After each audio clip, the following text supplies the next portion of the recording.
Örgü Dediğiniz kanalından herkese merhabalar. Bu videomda sizlere tığ işi olarak yapmış olduğum bu güzel paspas çalışmasının nasıl yapıldığını anlatmak ve paylaşmak istiyorum. Umarım sever ve beğenirsiniz arkadaşlarım.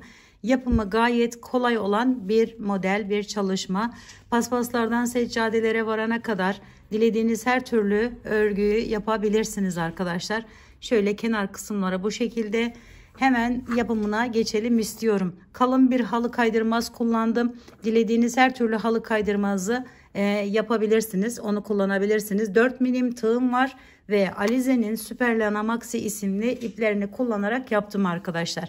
Gördüğünüz gibi şerit şerit olan bir çalışma olduğu için hemen şöyle bu şeritleri nasıl yaptığımızı ilk başta göstermek istiyorum. Şöyle 3 tane zincir çekerek başlıyoruz. 2 ve 3. Daha sonra arkadaşlarım hemen yanından birinci zincire giriş yapıyorum. Bu şekilde ve çekiyorum bunları birlikte. Sonra şu şekilde çeviriyorum ve bakın şuradan giriş yapıyorum. Bir de hemen yanındaki ortadaki zincirden giriş yapıyorum. Çekiyorum ve birleştiriyorum. Sonra çeviriyorum bu şekilde ve bakın burada yerlerimiz oluşuyor. Şöyle yerler oluşuyor. Buradan giriş yapıp bu şekilde sık iğne şeklinde yapıyorum. Bakın şöyle bir görüntüsü olacak. Sonra çeviriyorum tekrar. Bunu çanta sapı yaparken, çanta yaparken de kullanabilirsiniz arkadaşlar bu modeli. Bu şekilde çevire çevire ne büyüklükte bir şey yapacaksak o büyüklüğe gelene kadar devam ettiriyoruz arkadaşlar.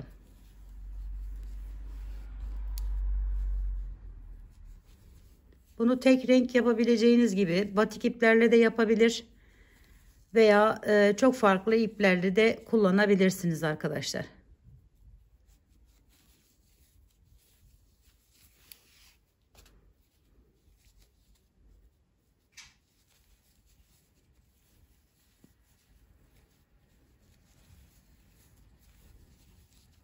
Uzunluğuna olacak. İsterseniz böyle yan olarak da monteleyebilirsiniz. Ama ben dikey olarak yaptığım için size de dikey olarak göstermek istiyorum. Şimdi bunu diğerlerinin boyutuna, yani halı kaydırmazımın boyutuna gelene kadar bu şekilde örüyorum arkadaşlarım. Bakın şöyle bir güzellik ortaya çıkıyor.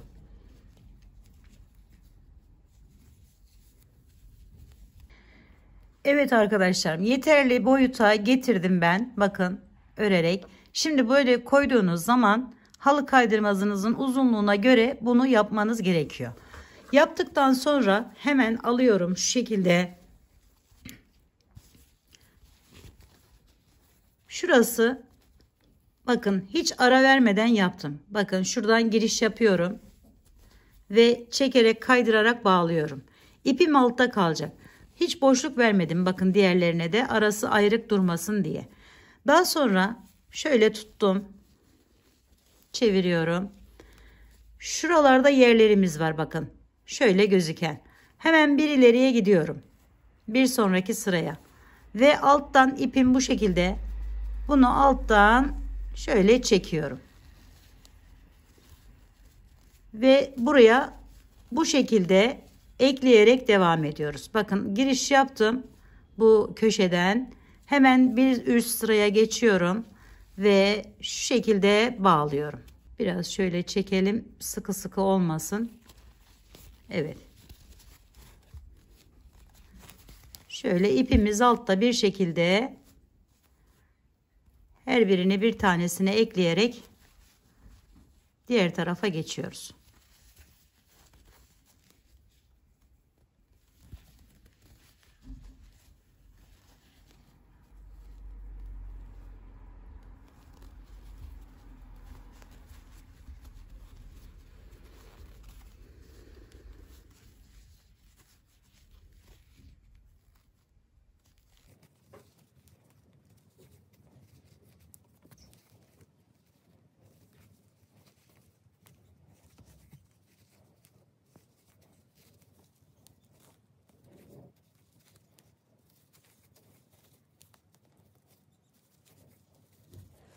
Sona geldiğimizde son yerden de aynı şekilde bakın hemen yanından giriş yapıyorum. Ve buraya şu şekilde sık iğne ile bağladım. Sonra arkadaşlarım burası ilk başlangıç yerimiz. Alttan bakın hemen onun üst kısmından giriş yapıp arkadan çıkartıyorum. Ve buraya sık iğne ile bağlıyorum. Tekrar kenar yapmamak için burada gördüğünüz gibi. Şimdi tekrar bir daha giriş yapıyorum buradan. Ara mesafem ne kadarsa çok fazla sıkmadan ya da çok bırakmadan arada hemen diğer yere bağlıyorum bu şekilde.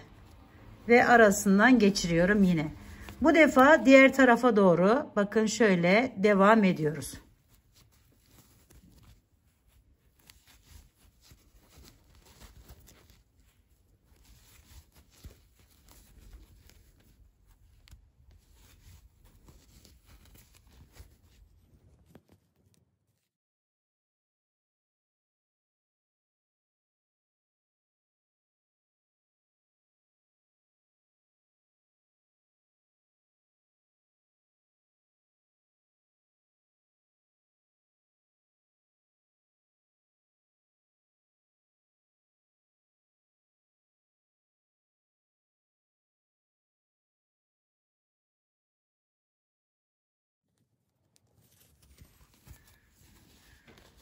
Yine son yere geldiğimizde buradan giriş yapıyorum aynı şekilde ve buraya şöyle üstten alıp sık iğne şeklinde bağlayıp sonra bir daha ortasından giriş yapıyorum böyle ve bir daha giriş yapıyorum.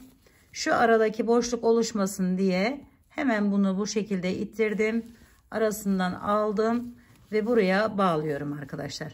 Ayrıca bir daha kenar yapmamıza bakın gördüğünüz gibi gerek kalmıyor böylelikle. Ve bunu da tamamlamış olduk.